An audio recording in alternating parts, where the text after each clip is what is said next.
Hello, Africa. My name is Eunice Tony, and this is eTV Ghana's African Women's Voices Show, the show that tackles issues pertaining to women as they contribute to national development. Well, for those of you who have always been watching the show, you could say there are some changes. Yes, we had some iconic women behind me. We had Mrs. Mahama, we had Mrs. Rawlins, and we had Mrs. Rebecca Ekufado as iconic figures on our set. But we have a new set right now, and we promise to continue to give you the very best when it comes to issues pertaining to women. Thank you so much for evolving with us and for growing with us. And we do ask that you continue to watch the show. So ahead of this time, we actually spoke to you on social media, and we said we're going to be sharing today around national development, and we're going to be sharing strategic ways of achieving national development. And we have somebody who is well versed in this area. I'm going to be introducing her very shortly. But before we go there, I would like to acknowledge my sponsors. And first on the list is Chanashito. Chanashito is Ghana's #1 pepper sauce. If you've not tried it, I keep saying it all the time because I know that new people keep watching. And all of you who have been able to try Chanashito have actually testified that it's been good. And I said my favorite with Chanashito is actually with fried egg or with bread. So if you've not tried that particular style of taking Chanashito, please try it out and you understand the reason why I love it so much. And I would like to say a very big thank you to Lizzie's Tomato Mix. They always ensure that Ghana's jollof tastes better. You know, the competition that keeps going on, whether it's Ghana jollof, Nigeria jollof, Senegalese jollof, well, you would be the judge of it all when you use Lizzie's Tomato Mix. You'll be able to tell that any rice that is prepared with Lizzie's Tomato Mix will definitely come out tops. So for you to be able to buy in bulk, please call the number on your screen right now and they will be able to attend to you. In terms of my costume, how do I look? Looking really good? I believe, yes. And all thanks goes to Afariwa Styles. Afariwa.styles can be located on Facebook and Instagram. You could also see them physically at Osu and also on the Teshinungwa Road at a particular bus stop called the Container Bus Stop. And the beautiful thing about Afariwa Style is that they provide you with ready-made contemporary ladies and gents outfits. And remember, Mother's Day is coming and you really want to get that outfit that will make you look good. And also to get it for someone that you love or someone who has been a good mother to you. Do not forget to get the person an Afariwa Styles gift voucher. You would really be making their day with that. And Afariwa, I am loving my dress. Thank you so much. And my hair, I'm enjoying my blonde look. And all thanks goes to Awo's hair. Awo, thank you for my hair. I love it. And people actually said it looks good on me. I've seen the comments already and they're chipping in. If you want Awo to do something like this for you or something unique in your own way, please locate her on Instagram and Facebook at Awo's Hair. Right, so now we are done with that. It's Women Crush Wednesday. Every Wednesday we always want to appreciate a particular woman who has done something nice for you. Who were you able to appreciate today? If you haven't, well, you still have got time to be able to appreciate the person. However, we got a message from Evans Idudua. Evans says he wants to wish his wife Belinda Idudua a happy birthday, and also she is the crush of his life. So Evans sent his message all the way from Kumasi, and we want to say a very happy birthday to your wife. So now coming down to the conversation that we talked about earlier when it comes to national development, we are going to be looking at some aspects of the economy that actually are championing the cause for Africa. And everyone keeps saying that agriculture is one part that is going to lead to development for Africa. We've got the natural resources, yes, but we've got land. And we're not doing anything with this land. If we're able to improve or mechanize our agriculture, we'll do a lot better and become self-sufficient. The beautiful thing about agriculture in Africa is that women are championing this. And according to research from UN Foundation, we hear that women are responsible for over half of the world's food production, particularly in developing nations. That's what UN Foundation says. And we also found a video on social media that we think is going to be able to buttress the point. We had a woman speaking her heart concerning what we could do around agriculture developing Africa. So I'd like us to link to that footage, and we give credit to CNBC. So do stay tuned. Okay, so we want to close it at this point, but if you feel you have a very burning issue, just one burning issue. Yeah, this is a copy by, if you can have the camera, this is done by F4L. If you show this to a young people, a young person, a young woman like me, and say go into agriculture, are they going to go into it? Definitely not. I told the World Bank the same thing. If you want to make agriculture attractive, if you want to make it sexy, start by publishing it. Get a young person who's attractive, put them on this picture. I said this in Harare last year to say, can we try to make agriculture sexy? This organization, the UN, the FOA, whoever is involved in the agriculture sector, the advertising, whoever you are, make agriculture sexy.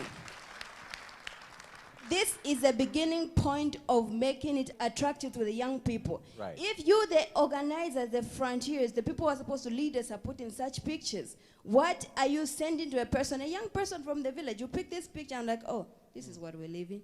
But if they see a young person here, very attractive like me, and you put me here, even the young men in the village, they'll be like, wow, I want to be like her. I mean, where am I going to find this woman? Let me join agriculture. I mean, this is practical. That's what we need to be talking about. So please, my request is that next time we're going to have such a conference, whatever is coming up, you can look for me on Facebook, Tamara Happy Face Kaunda. Put my picture there and say she's a farmer. Yeah, and a medical doctor, yeah?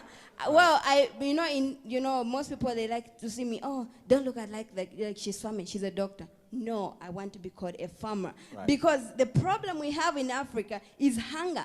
We don't need drugs. I work in a hospital, and I can guarantee you 80% of the diseases, why we're losing young people is because of poverty. So why then can't we give them the nutrition they need instead of the drugs? That's my switching from medicine to agriculture.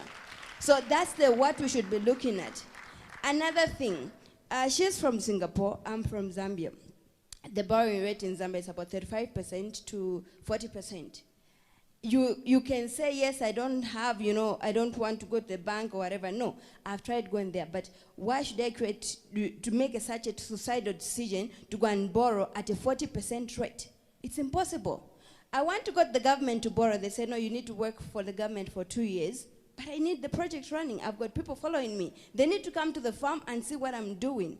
So funding, we're not looking for charity. Like, I was quite offended by the doctor lady who said, no, farming is not a charity. Yes, we're not looking for charity. But if you can give me $10,000 at a rate of maybe 5%, 2%, like the Chinese come, they come with a lower percentage, and they come and invest here and they beat us, I cannot compete with her even if she came to Zambia, because she borrowed maybe from Singapore at a lower rate. But look at me in Zambia, 40%, that's suicide. Right.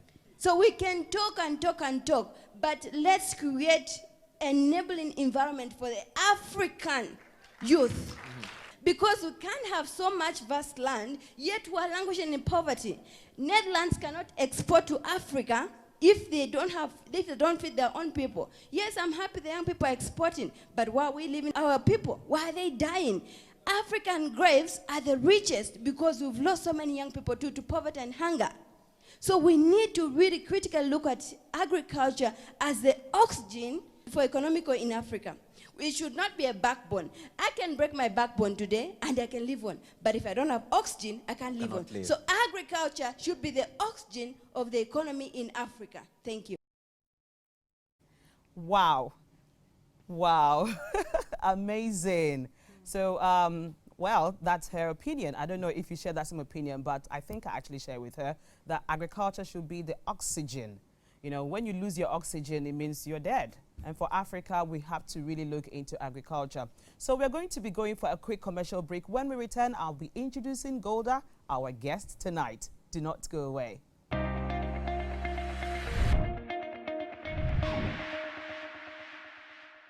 And you're welcome back to eTV Ghana's African Women's Voices show. Truly, the show that tackles issues pertaining to women as they contribute to national development. So if you just joined, well, you haven't missed much because I'm about to make welcome our guests tonight. So we told you that we're going to be inviting someone who is well-versed when it comes to development conversations. And the person is no other than Golda Na Adaku Ado.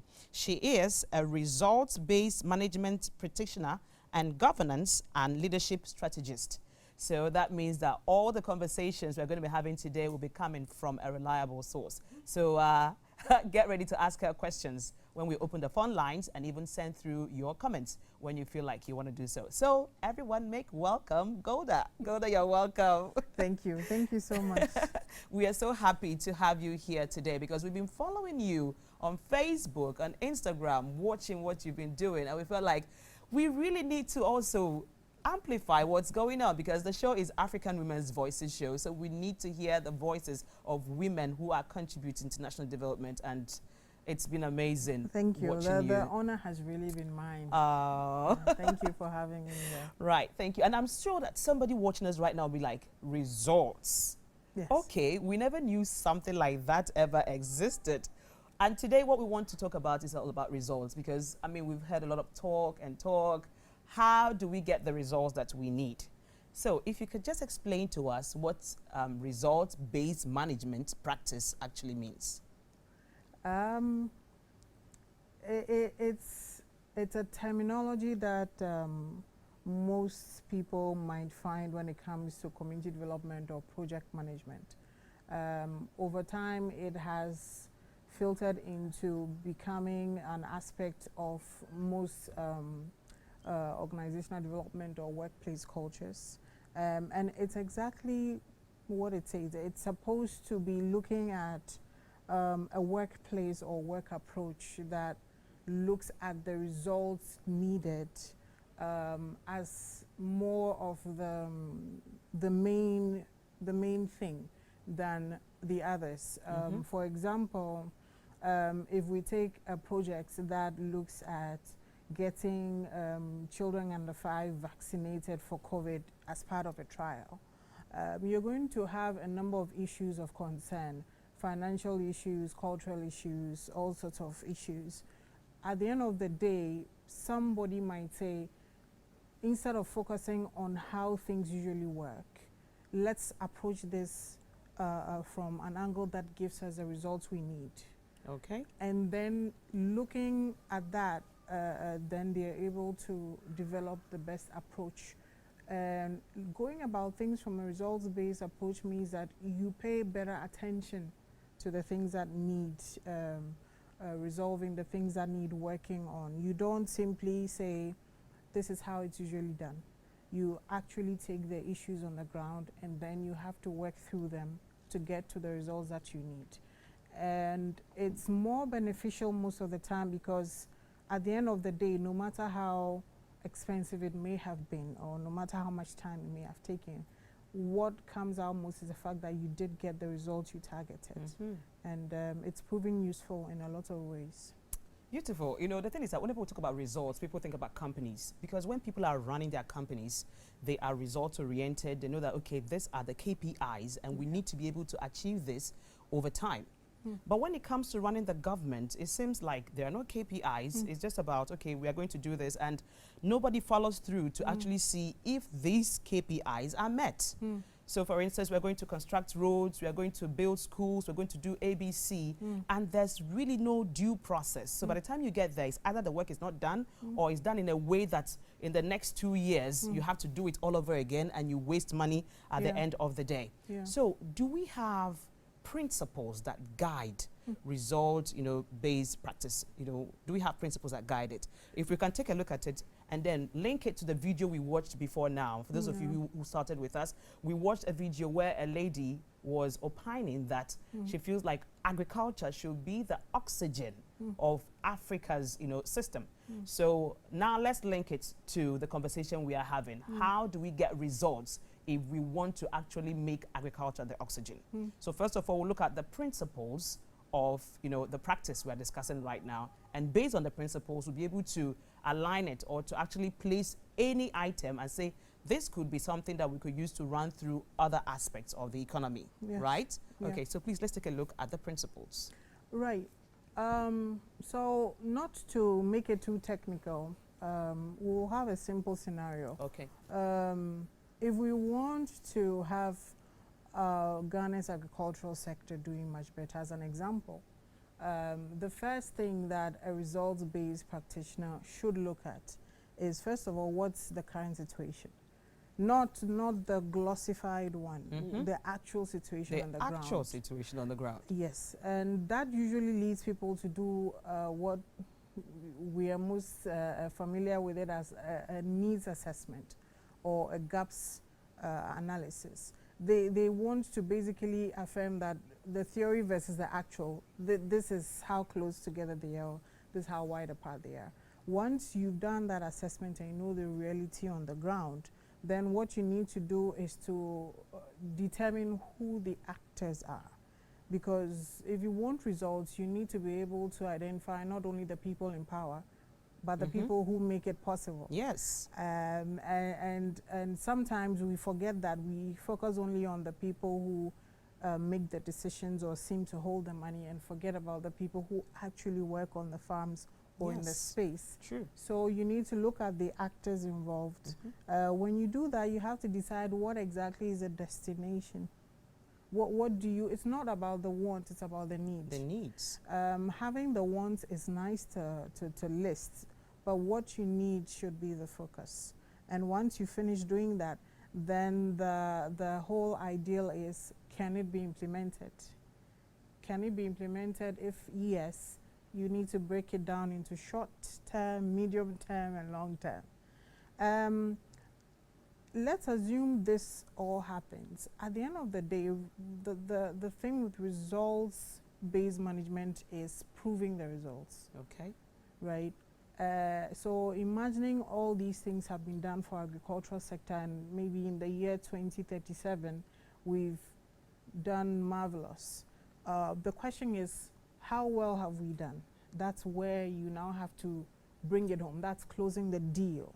How well have you done? So the results-based practitioner is going to be able to have to measure the results. Yeah. You have to verify or validate the results. They have to be trackable. You cannot simply say everything we've achieved is in my notebook. You can't confirm it anywhere else. You have to be able to track it. Anybody should be able to track it. And you should be able to have some people be able to use your findings. Okay. Whatever you found as a result should be applicable. So people should be able to use it to inform themselves, to sustain the efforts, or to improve their own situations, or to keep feeding into future efforts. Okay. And that would be the summary of what a results-based practitioner would do in that kind of situation.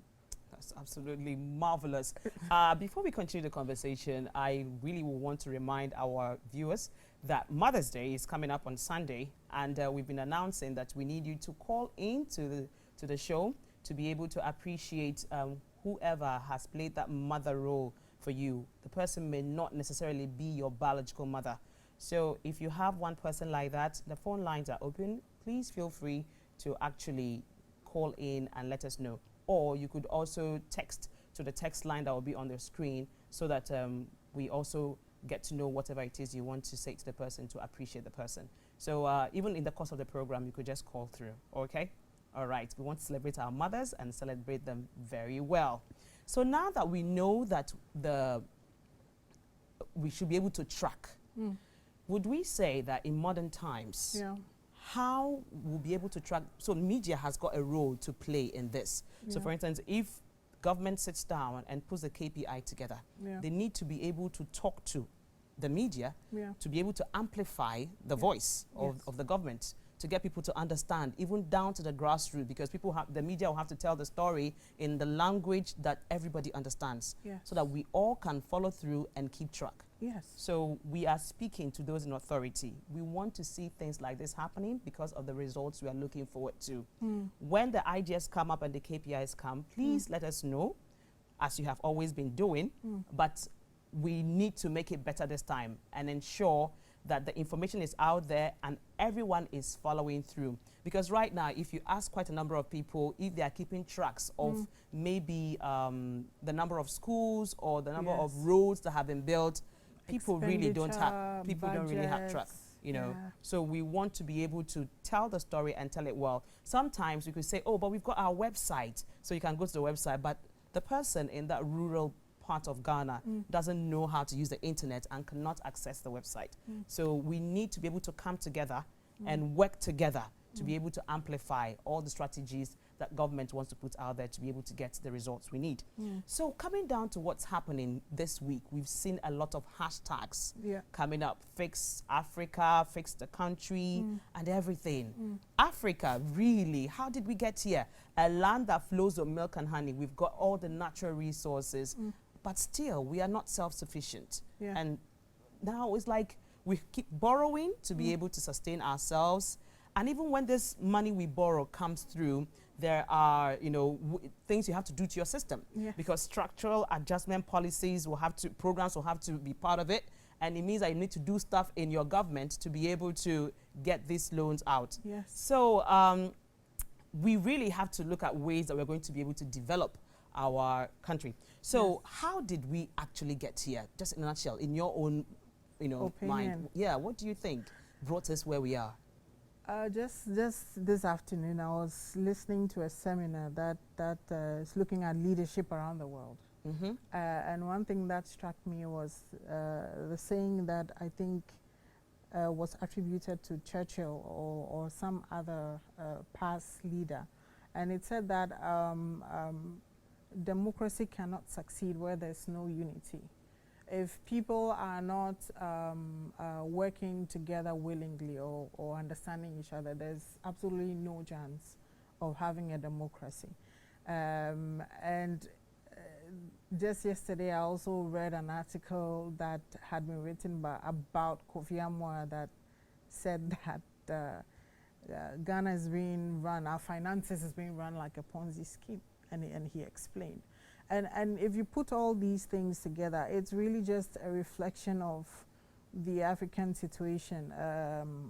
We keep you know, moving from Peter to pay Paul, and then we go back to the same situation back and forth without fixing the situation, the problem. We have not built a culture of real representation of our people. So in essence, African democracies or African governance over time has proven more and more to be governance by the few for the few, not by the few for the people, right? And when you have a situation of this nature, what you're going to have is people who would do one of two things. They will either leave it all for you to do, or they will find ways to get their own and just keep going their way. And eventually, you will still need to be responsible for everything. And we've become excellent at knowing how to take a little from our leaders and leaving the rest of the responsibility on them, because our leaders have kind of encouraged us and nurtured us into that position, forgetting that it's not sustainable to go down that path. When you start excessive control of people, what it leads to is a huge mass of people who are no more capable of fending for themselves or doing the right thing. And you being the few against the many eventually becomes a monster that you cannot control or sustain anymore. So I think it's built up over time, and Africa is so interconnected that what happens in a few of our countries reflect in the other countries and they radiate into. And that's why it's so easy to have Africa rising when a lot of the other countries are doing well, and then the reverse also happening. The minute a lot of the instability starts happening, it kind of reverberates through the other countries that have relationships with those people. Okay. Excellent. We'll be going for a quick commercial break. When we return, we're going to be looking at an aspect of national development that Golda has, taken interest in, and that's Nzulezu. She's doing something over there, and we would like to know about it. So just stay tuned. We'll be right back.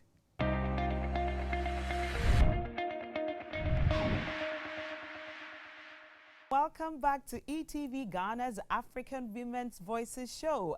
It's been interesting, and we have been talking about ways to actually achieve results from all what we've been hearing, from leadership across Africa. When we are told certain things, we expect that we get results. And now we really want to hold our leaders accountable to be able to give us the results that we want. And our strategist here has also given us ideas as to how to be able to achieve these results. And it's just like the way we are going to treat our company. You set KPIs and you know that you want to achieve certain results over this period. And when you've done that, you also communicate what it is that you are bringing out to the people you are working with for them to be able to follow through. So let's also follow that same strategy. Okay, and the media has got a role in breaking down this information that comes out, because sometimes it may come out very technical that the person in the rural area will not really understand. They also do not have access to the internet to be able to access information on the website of the various government portals. So with the help of the media, information will be broken down. Let's not just select what it is that we want, to tell people. Let's select issues around national development so that everyone is carried along. So we treated agriculture as an aspect of national development, and now we are looking at another aspect, tourism, which Golda has taken interest in, and that's in Nzulezu. So Golda, tell us what actually is happening in Nzulezu and what sparked your interest around that side. So we found ourselves trying to save is too grand a word. Support the efforts to save Nzulezu and improve the standards of living there.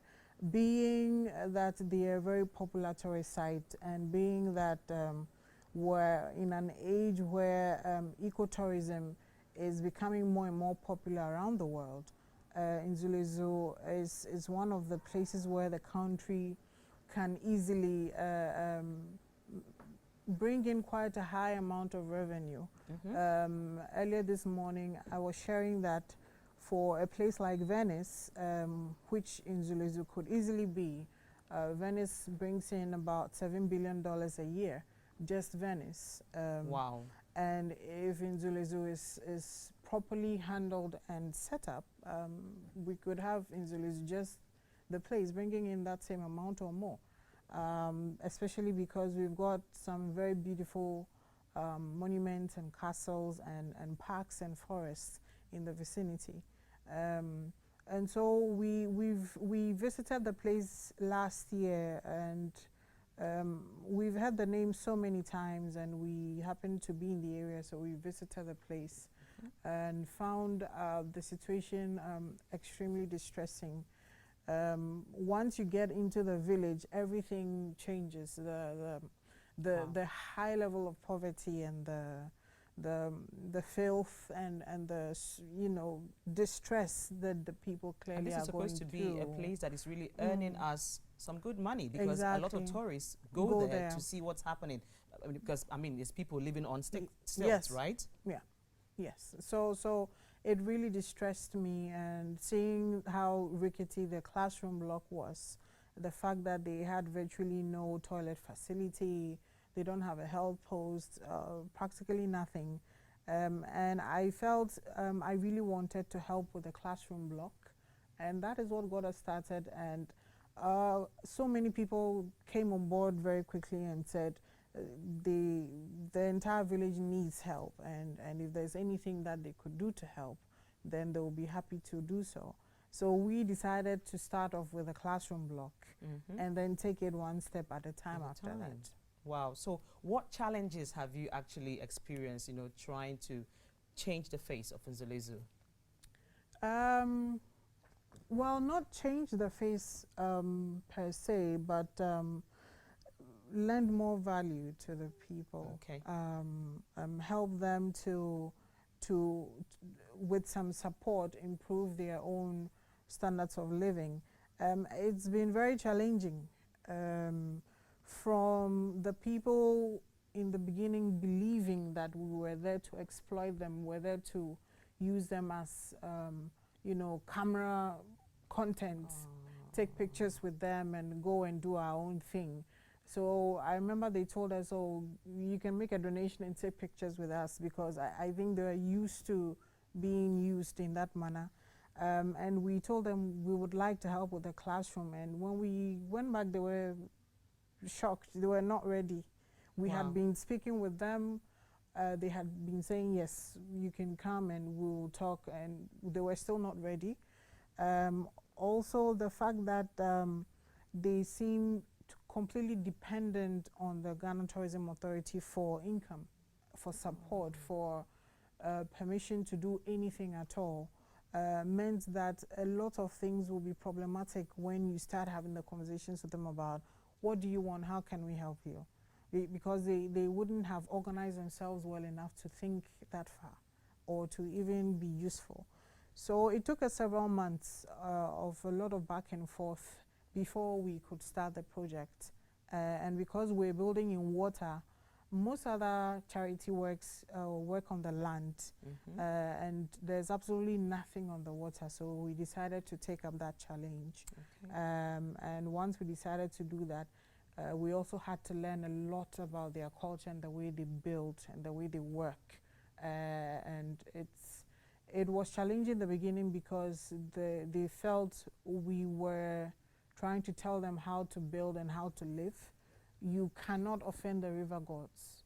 Okay. So we had to appease the gods because the way we're building is different.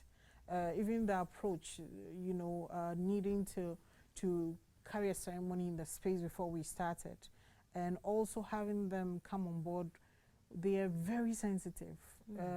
At the least thing, they could feel you're looking down at them. So we have to build trust. So it took quite a long time, but now we are off to a good start. And we are hoping that that is going to get us going at a fast pace. Wonderful, wonderful. It's good to know that at least when it started, it wasn't that easy, but it's beginning to, get better. And that's because you also found ways to get around them. Yes. You notice that they held their culture strongly and wouldn't want anyone to come and desecrate their culture. Yes. So if this is how they want to do it, let's You just have go to by respect. it, just to get us the result we want. Yes. The result is to get a school on the water. Yeah. And if it means appeasing their gods and respecting their beliefs, Yes. let's get it done. Yes, exactly. Results. Awesome. You So- need to get an A+ for that. Thank you. Thank you so much. So we are also in our, as we followed you, we also realized that aside what you're doing at Nzulezu, you also have interest in women. And we saw something around She Aid. Yeah. Wow. One person doing all of this. I know. Please, what is She Aid about? She Aid is something I have been doing unofficially for a very long time. That I finally succumbed to a lot of pressure to officialize it. And what I have been doing was reaching out to as many females as possible, whenever and however I could help, to build more confidence in their abilities to lead and transform. There's often a lot of information in the space of women empowerment, and sometimes it can be very overwhelming to our females. And there's also a very deep and strong drive as to whether should they claim the feminist title or should they not, what it comes with. If they're going to go into leadership, is it going to be political or not?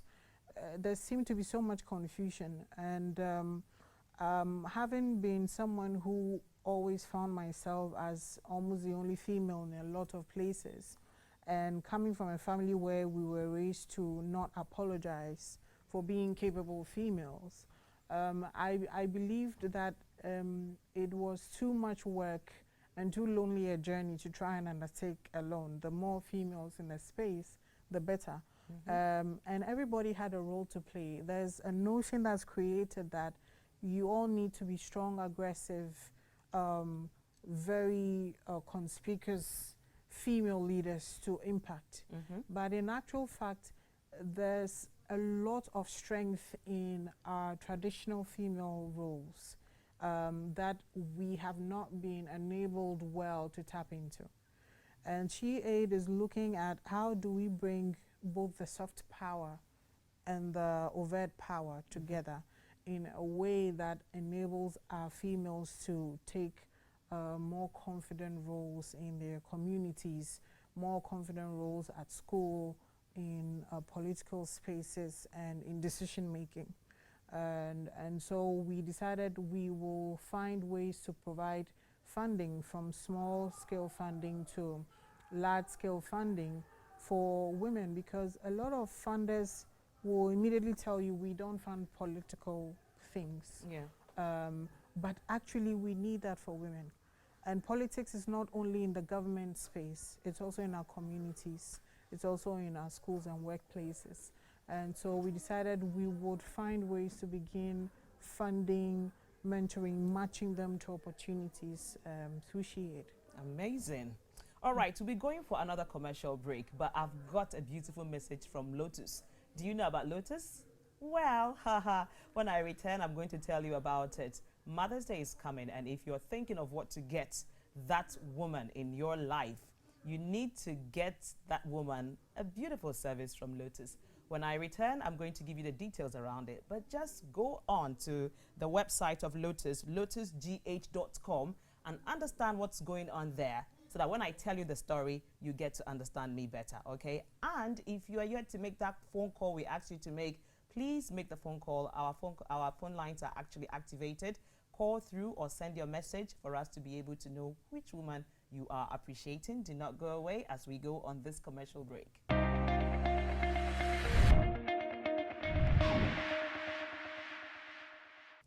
You're welcome back to eTVGhana's African Women's Voices show. And as usual, I always like to acknowledge all of you who are watching me on Facebook. And I see Equia Teria is watching me from Accra. I see Timothy Karkari, he's also watching from Accra. I see Peter Cape, he says TV1. Abandonko Daniel says super. Kwabena Brako says Golda na Adaku Adu, and is smiling. Oh, wow. And then I'm seeing a lot of waves from all over the world. And I'm seeing a wave, as usual, from United Kingdom. I'm seeing it from Gloria Okereke.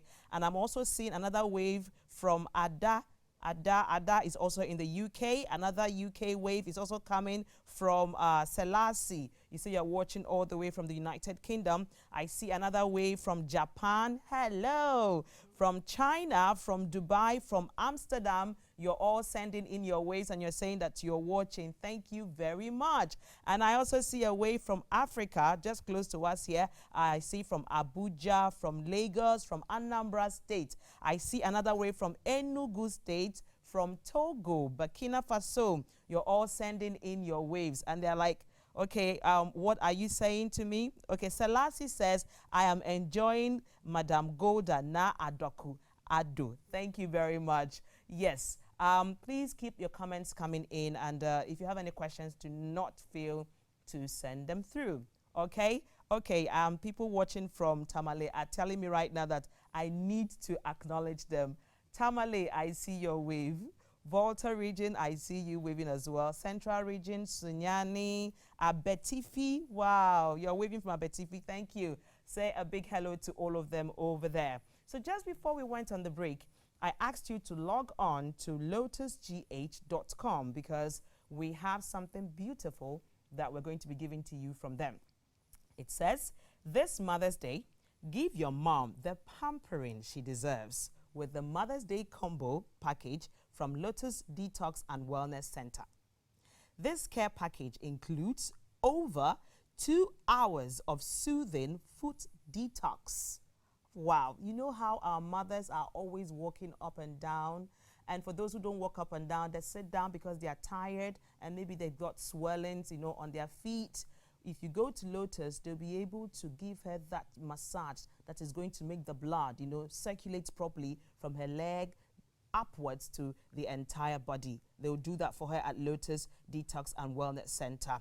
They are also going to give her a manicure, pedicure and oil massage treatment for only 480 Ghana cedis. Can you imagine? For over 2 hours, your mom or that mother figure in your life is going to get this service. Lotus Detox and Wellness Center is the first detox center in Ghana that provides holistic, natural and personalized health care.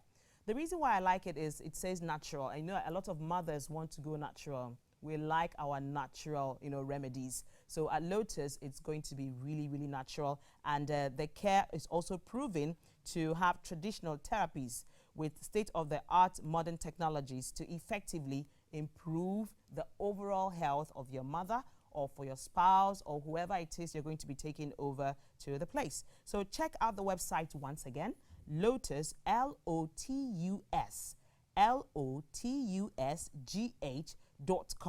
to know more about the unique services that is being offered there. You could also call or WhatsApp them on 055 755 8917. Let me take the number again so you can book your appointment via calling this number or by sending a WhatsApp message 055 755 8917. So book your appointment right away with Lotus. So a message from eTV Ghana: Mother's Day is coming soon. Tell us about that amazing woman who isn't your biological mother but has impacted positively over the years. You stand a chance of winning big to celebrate her on Mother's Day.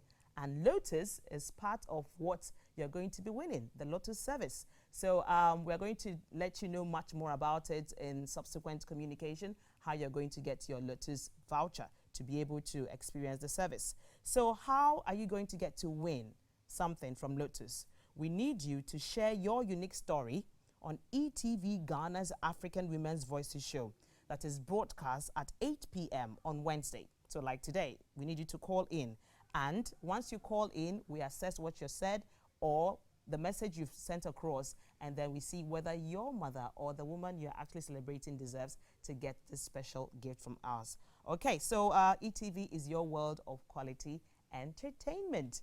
So going back to the conversation that we've been having, it's all about result-oriented, strategies. We do not want to have a system that is being run and we've got promises or things are being said to us and we don't know how the results are going to happen.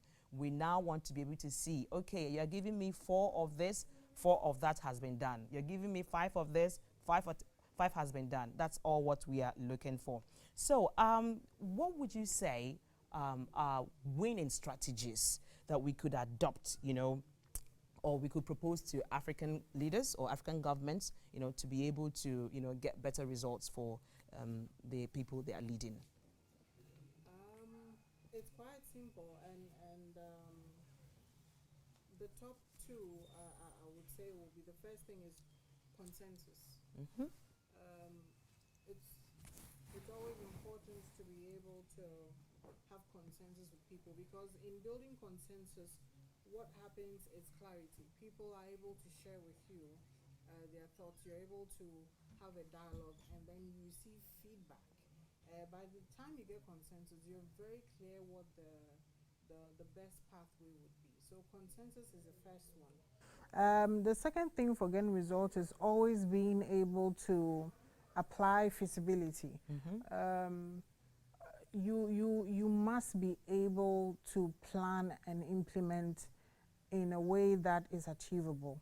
Okay, so please hold that thought. Okay. If you've got any message you want to send through, remember the phone lines are activated, so you could please send in your comments. Okay, please go ahead. So they must be achievable. If you want results, you cannot look at, for instance, we are currently having a serious issue with taxes. Mm-hmm. So I believe the government feels that the only way they can raise revenue is through taxes, or maybe the easiest way is through taxes.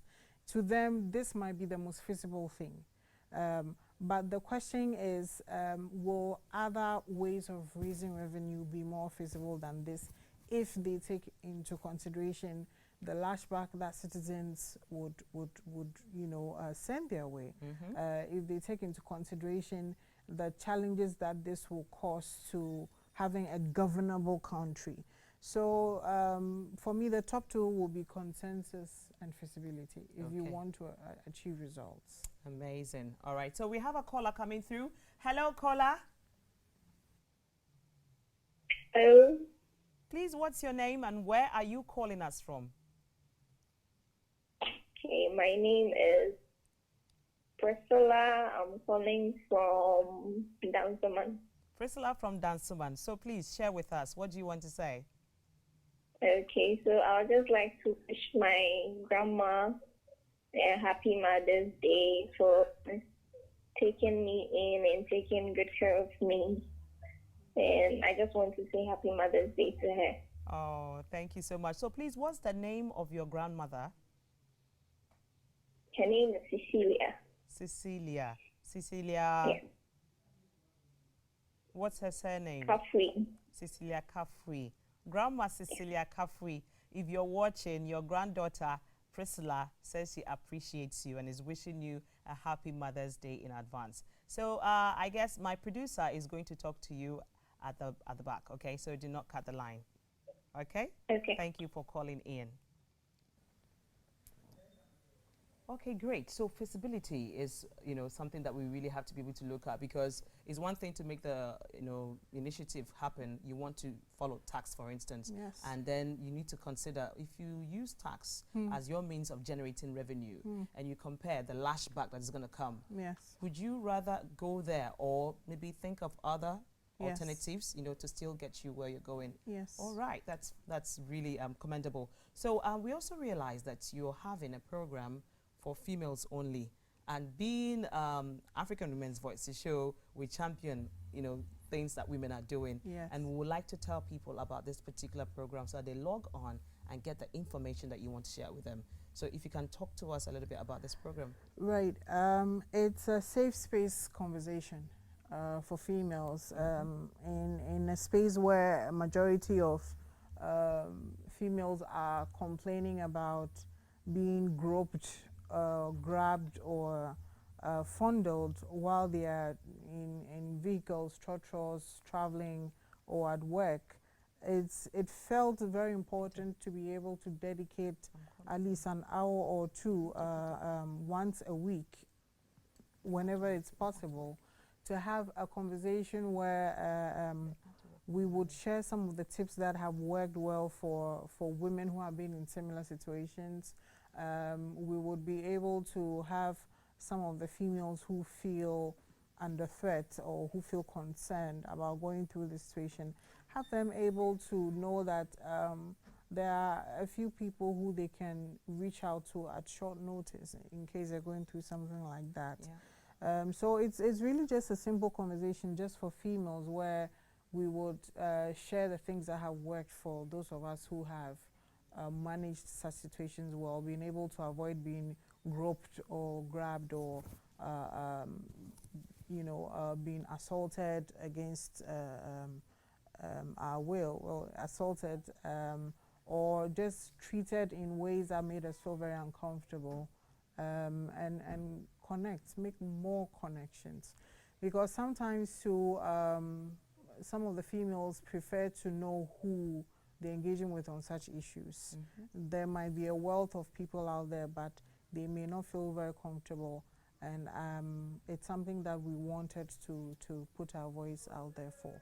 Amazing. So the safe space conversation, staying safe as a female in your commuting, traveling, walking, workspace, etc. And it's on Saturday, 8th of May at 8 a.m. and it will be held on Zoom. Yes. It will not be recorded, and it's females only. Yes. So how do they get to log on? They'll come to your Facebook page?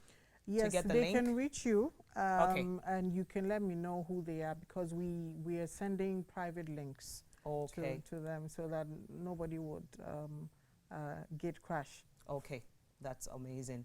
So please, you reach us on our Facebook page, you inbox us, and then we'll send you the private link, because we don't want gate crashers. We want people who really want their issues to be dealt with. Thank you very much, Golda, for passing through. We've been able to have an awesome conversation around things we need to do to be able to get results when it comes to governance. And we believe we're going to have much more of this conversation, especially around what's going on with Nzelezo after you finish your first project and to the subsequent ones. And we are calling out to a lot more other people. Please reach out to Golda and see how you can support to ensure that this tourist site is, you know, made a better place. Okay, so the repeat broadcast of this show is going to be brought to you on Saturday at 12 noon. So if you missed a little bit of it, no problem, it will be there. We're also going to upload it on our YouTube page, or you could watch the watch party on our Facebook page at eTVGhana. All right, a big thank you to all our sponsors: Chanasheto, Lizzie's Tomato Mix, Afariwa Styles, our Woz Hair. Thank you. And to you watching me who wants to come on board, please come through. A big thank you to those who are also supporting us for Mother's Day, especially lotusgh.com. I need you to go to that website to be able to locate them and understand the service, because we are going to be giving out the vouchers for you to go and experience the service. So do enjoy the rest of our interesting lineup for you on eTV. Bye-bye.